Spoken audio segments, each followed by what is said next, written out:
وسلام علی عباده الذین اصطفى اما بعد فاعوذ باللہ من الشیطان الرجیم بسم اللہ الرحمن الرحیم خلق الموت والحیاۃ لیبلوکم ایکم احسن عملا سبحان ربک رب العزۃ عما یصفون وسلام علی المرسلین والحمد للہ رب العالمین اللہم صلی علی سیدنا محمد وعلی آل سیدنا محمد وبارک وسلم اللہم صلی علی سیدنا محمد وعلی آل سیدنا محمد وبارک وسلم اللہم صلی علی سیدنا محمد وعلی آل سیدنا محمد وبارک وسلم۔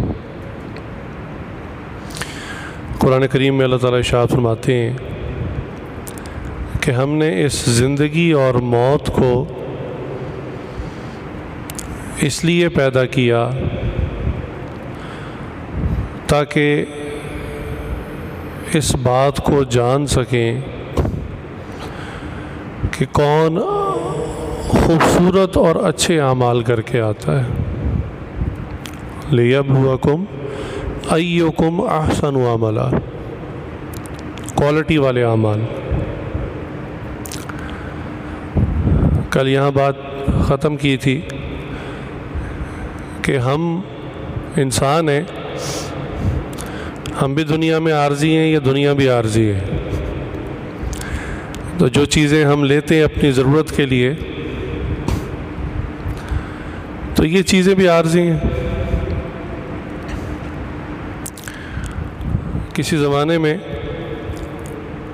اس عاجز کی سیکیورٹی ڈیوائسز اور سیکیورٹی کیمراز کے ایک سیٹ اپ تھا، وہاں جاب تھی ایز اے جی ایم۔ تو وہاں ایک بڑا مزیدار جملہ کہنے کا موقع ملتا تھا۔ موسٹلی کسٹمرز آتے تھے، فیکٹریوں والے، کمپنیوں والے، گھروں والے، تو وہ ڈیوائس کو دیکھتے، کیمرہ کو یا کسی چیز کو، تو اکثر ایک جملہ کہتے تھے، خراب تو نہیں ہوگی، خراب تو نہیں ہوگی۔ تو وہ ایکسپیکٹ نہیں کر رہے ہوتے تھے کہ میں آگے سے کیا جواب دوں گا، تو میں کہتا تھا جی بالکل خراب ہو جائے گی۔ اس پہ وہ بڑے حیران ہوتے تھے کہ یہ آپ نے کیا جواب دیا۔ میں نے کہا جی مجھے دعوت دینے کا موقع مل جاتا۔ میں نے کہا جی اس دنیا میں تو ہم نے بھی خراب ہو جانا ہے اور اس دنیا نہیں خراب ہو جانا ہے، یہ چھوٹی سی چیز کیسے خراب نہیں ہوگی؟ ہر چیز نے خراب ہو جانا ہے، یعنی ختم ہو جانا ہے۔ مقصد یہ ہے کہ یہ دنیا عارضی ہے، نہ ہم انسان اس میں ہمیشہ رہیں گے، نہ یہ دنیا ہمیشہ رہے گی۔ اللہ تعالیٰ نے جو چیز دیکھنی ہے وہ یہ دیکھنی ہے کہ ہم میں سے کون ہے جو کوالٹی والے اعمال کر کے آتا ہے، زیادہ بھی ہوں اور کوالٹی والے بھی ہوں۔ حضرت موسیٰ علیہ السلام کے بارے میں ایک قصہ مشہور ہے کہ کتابوں میں لکھا ہے، چونکہ ہم کلامی کرتے تھے، اللہ تعالیٰ سے بات کرتے تھے، تو جیسے ہم اپنے بڑوں سے بلا جھجک سوال پوچھ لیتے ہیں کہ جی یہ معاملہ کیسے ہے، تو موسیٰ علیہ السلام بھی چونکہ اللہ سے کلام کرتے تھے تو انہوں نے کہا، ایک دن پوچھا کہ یا اللہ آپ تو فرماتے ہیں مجھے اپنے بندوں سے بڑی محبت ہے۔ اللہ نے فرمایا ہاں ہے، انسان میری بنائی ہوئی مخلوق ہے، میرے ہاتھ سے بنائی ہوئی مخلوق ہے، مجھے اس سے بڑی محبت ہے۔ تو انہوں نے سوال یہ کیا، یا اللہ اگر آپ کو اتنی محبت ہے پھر ان کو آپ مار کیوں دیتے ہیں، موت کیوں دیتے ہیں؟ ہمیں جس سے محبت ہوتی ہے ہم تو اس کی لمبی عمر کی دعائیں کرتے ہیں، تو آپ کیوں مار دیتے ہیں؟ اللہ تعالیٰ نے فرمایا اچھا میں اس کا جواب دوں گا، آپ جا کے کوئی فصل کاشت کریں، کوئی فصل اگائیں۔ تو موسیٰ علیہ السلام جب نیچے تشریف لائے تو انہوں نے گندم کی فصل بوئی۔ کچھ عرصے بعد وہ فصل پک کر تیار ہو گئی، انہوں نے کاٹی اور جو دانے وغیرہ تھے وہ سنبھال لیے، اور جو تنکا بھوسا تھا وہ ضائع کر دیا۔ تو اب جب اللہ سے ملاقات ہوئی تو اللہ تعالیٰ نے سوال کیا کہ موسیٰ آپ نے اتنی محنت سے بیج ڈالا، اتنی محنت سے زمین نرم کی، اس کو پانی دیتے رہے، اس کی حفاظت کرتے رہے، اور فصل کو ختم کیوں کر دیا، کاٹ کیوں دیا؟ کہنے لگی یا اللہ وہ پک کر تیار ہو گئی تھی، اس میں جو میرے کام کی چیز تھی وہ دانے وغیرہ گندم کے میں نے اٹھا لیے، اور جو بھوسا تنکا میرے کام کا نہیں تھا وہ میں نے سارا تلف کر دیا، ضائع کر دیا۔ آپ کو پتہ ہے ہمارے یہاں پنجاب میں بھی گندم کی فصل جب ہو جاتی ہے تو لوگ گندم اٹھا لیتے ہیں، اس میں کچھ توڑی ہوتی ہے جانوروں کے کام آتی ہے وہ اٹھا لیتے ہیں، جو باقی چیز نیچے رہ جاتی ہے نا اس کو اکثر آگ لگا دیتے ہیں تاکہ اگلی فصل کے لیے وہ کچرا سارا کلیئر آف ہو جائے۔ تو اللہ تعالیٰ نے بھی جواب دیا کہ آپ نے مجھ سے چند مہینے پہلے سوال پوچھا تھا کہ اگر آپ کو بندوں سے اتنا پیار ہے تو ان کو مار کیوں دیتے ہیں؟ تو یہی اس کا جواب ہے کہ میں بندوں کو زندگی میں ایک مہلت دیتا ہوں، دنیا میں ایک ٹائم دیتا ہوں، اور جب ان کا وقت امتحان کا پورا ہو جاتا ہے ان کو اپنے پاس لے آتا ہوں، اس میں سے جو میرے کام کے بندے ہیں ان کو میں اپنی جنت میں بھیج دیتا ہوں، اور جو تن کے بھوسے کی مانند بیکار لوگ ہیں ان کو میں جہنم میں ڈال کے جلا دیتا ہوں۔ خلق الموت والحیات لیبلوکم ایکم احسن عملا، یہ اللہ تعالیٰ فرماتے ہیں میں نے زندگی موت پیدا اس لیے کی ہے کہ دیکھ سکوں تم میں سے کون لوگ ہیں جو خوبصورت کوالٹی والے اعمال کر کے آتے ہیں۔ اللہ تعالیٰ کو کوالٹی پسند ہے، اللہ تعالیٰ کو ہمارے ٹوٹے پھوٹے اعمال نہیں چاہیے، کوالٹی والے اعمال پسند ہیں۔ چنانچہ صحابہ کرام کو رسول اللہ صلی اللہ علیہ وسلم کی صحبت کی برکت سے یہ بات سمجھ میں آ گئی تھی کہ اعمال کثرت سے بھی کرنے ہیں اور کوالٹی والے کرنے ہیں، اور میں نے زندگی میں کوئی عمل ایسا ضرور کرنا ہے جو صرف میرے اور اللہ کے درمیان ہو، باقی لوگ وہ عمل نہ کرتے ہوں، جسے کہتے ہیں نا اسپیشلٹی ہو۔ آج کل اسپیشلائزیشن کا زمانہ ہے، کہتے ہیں جی کمپیوٹر کی میں فلاں فیلڈ میں اسپیشلائزیشن کر کے آؤں گا۔ وہ مولانا درس دے رہے ہیں نا تو حضرت سلیمان علیہ السلام کا قصہ چل رہا ہے، تو میں نے انٹرپٹ کرنا مناسب نہیں سمجھا، جانوروں کی بولیوں پہ بات آئی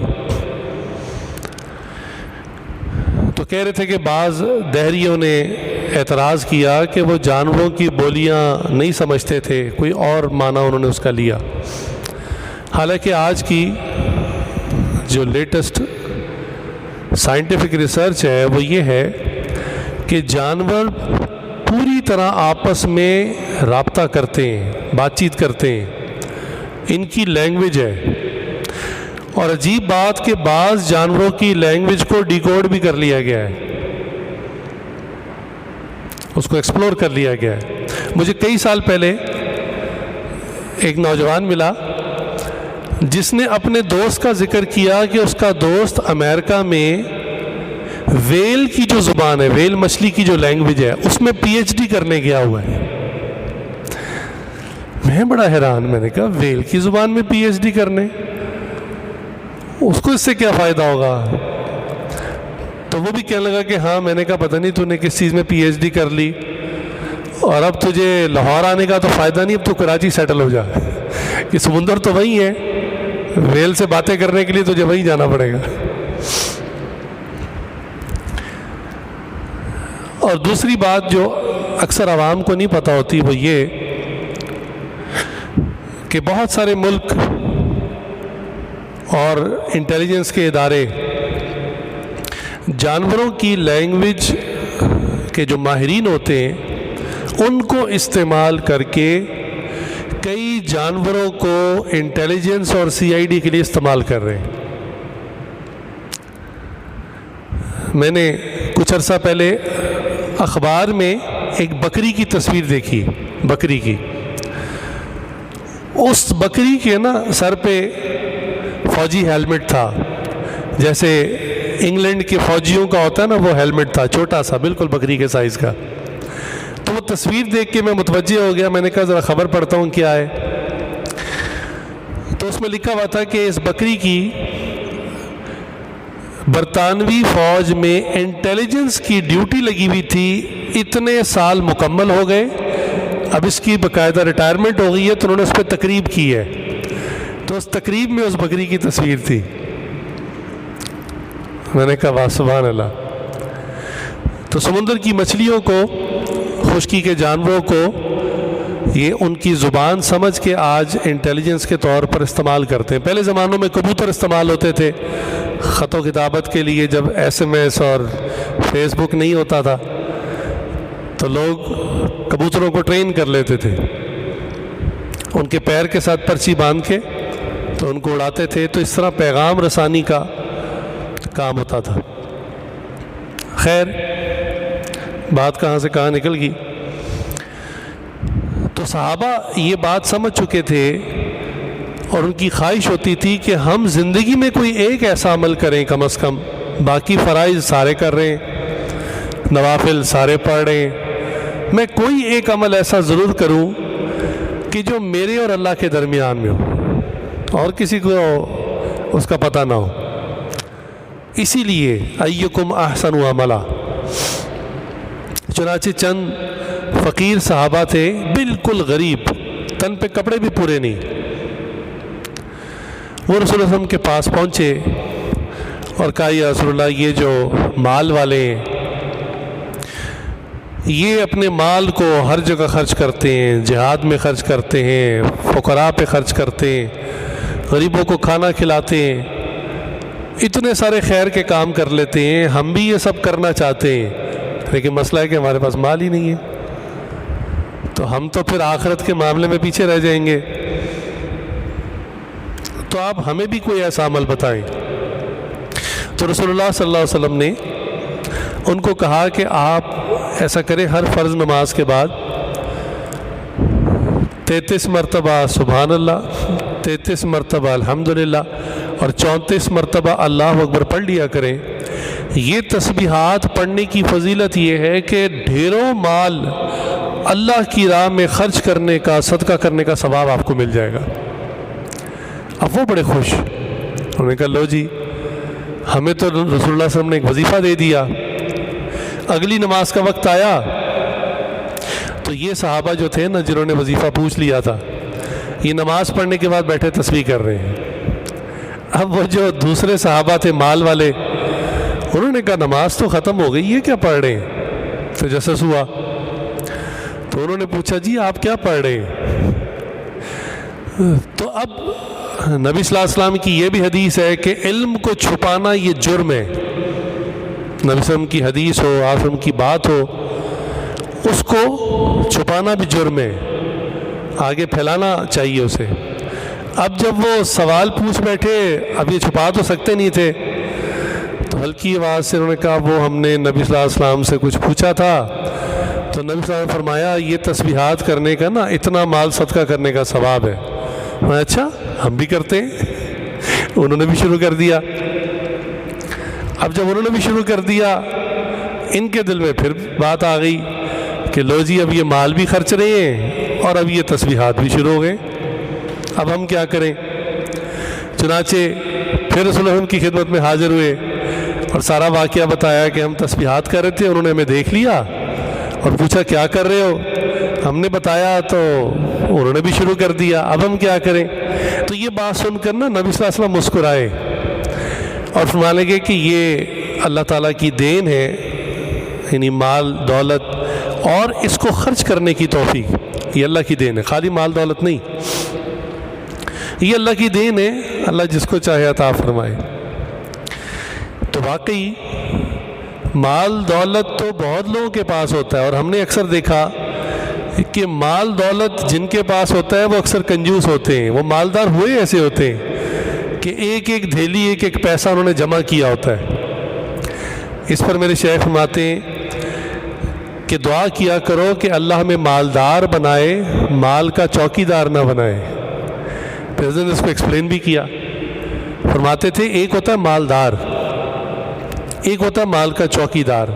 مالدار وہ ہوتا ہے جس کو اللہ تعالیٰ مال دیتے ہیں وہ اپنی ذات پر بھی اس کو جائز کام میں خرچ کرتا ہے اور دوسروں کے اوپر بھی خرچ کرتا ہے، بیوی پہ خرچ کرتا ہے، بچوں پہ خرچ کرتا ہے، پڑوسیوں پہ خرچ کرتا ہے، غریبوں پہ خرچ کرتا ہے، یہ ہے مالدار۔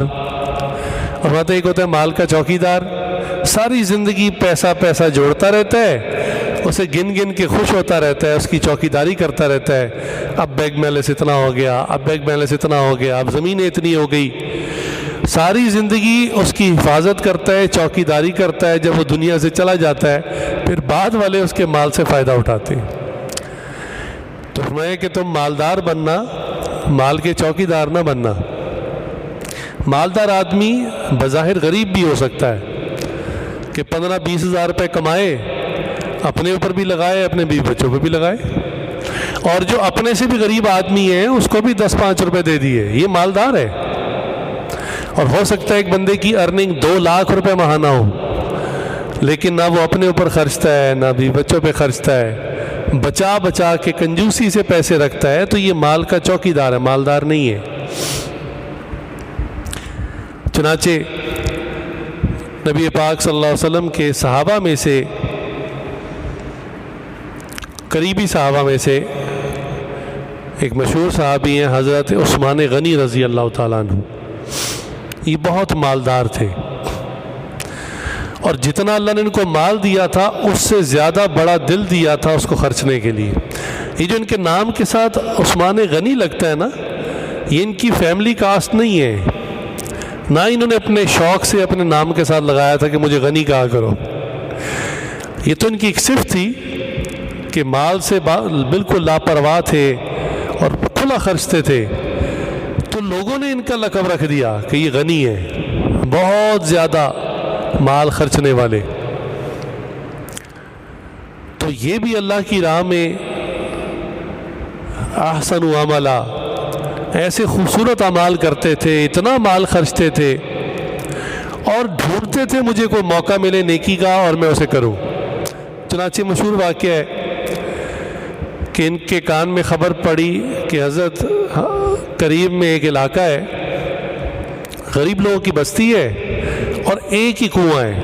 آپ کو پتہ ہے پہلے پانی کا سورس کنواں ہی ہوا کرتا تھا، خاص طور سے عرب کی زمین میں، اور کہنے لگے وہ کنواں ایک یہودی نے کھدوایا ہوا ہے، تو obviously وہ اس کا مالک ہے، تو وہ اس پانی کو بیچتا ہے، لوگوں کو مفت نہیں دیتا، پیسے لیتا ہے۔ یہ یہودیوں کا پانی پہ قبضہ آج نہیں ہوا، یہ نیسلے اور یہ جو ملٹی نیشنل برانڈز ہیں، یہ اس زمانے سے ان کا قبضہ چل رہا ہے۔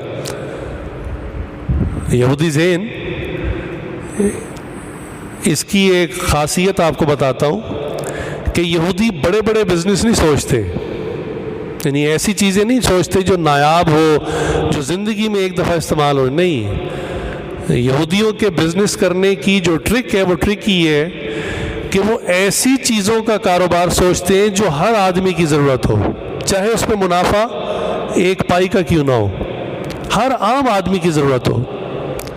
لہٰذا آج ہم مارکیٹ جاتے ہیں، صابن، Surf, tooth brush, paste, detergent, shampoo, ہر چیز جو ہے یہودی کمپنیوں کی، اور یہ وہ چیزیں ہیں جو ہر گھر میں استعمال ہوتی ہیں۔ ان کا ذہن ہے کاروباری۔ تو اس وقت اس یہودی نے اس کنویں پر بزنس شروع کیا ہوا تھا۔ وہ غریب لوگ تھے، مجبور تھے، کیا کرتے، اس کو پیمنٹ کرتے، پانی خریدتے، لیکن تنگ تھے۔ حضرت عثمان صلی کو کسی نے بتا دیا، عثمان صلی چلے گئے، جا کے ملاقات کی یہودی سے، اسے کہا کہ یار یہ کنواں جو ہے نا، میں بھی بزنس مین ہوں، میں بھی بزنس کرنا چاہتا ہوں، یہ کنواں تو مجھے بیچ دو۔ اس نے کہا جی میں سونے کے انڈے دینے والی مرغی کیسے بیچ دوں، میرا تو کب سے کاروبار چل رہا ہے، میں تو کھلا کماؤں گا اس پہ۔ تو عثمان صلی نے کہا میں کون سا مفت میں لے رہا ہوں، تمہاری منہ مانگی قیمت دوں گا، بتاؤ کیا پرائس ہے۔ تو وہ کسی پرائس پہ بیچنے کو تیار نہیں تھا، اس کا بزنس لگا ہوا تھا۔ اس نے کہا جی میں سیل کرنے کو تیار نہیں ہوں، لیکن جو کاروباری لوگ ہیں نا ان کو پتہ ہے کہ دنیا میں ہر چیز بکتی ہے، اگر آپ اس کی رائٹ پرائس بول دیں نا تو ہر آدمی بیچنے کے لیے تیار ہو جاتا ہے۔ تو عثمان صلی اللہ نے اس کو ایک اور بات کہی، انہوں نے کہا اچھا ایسا کرو، مل کے کماتے ہیں،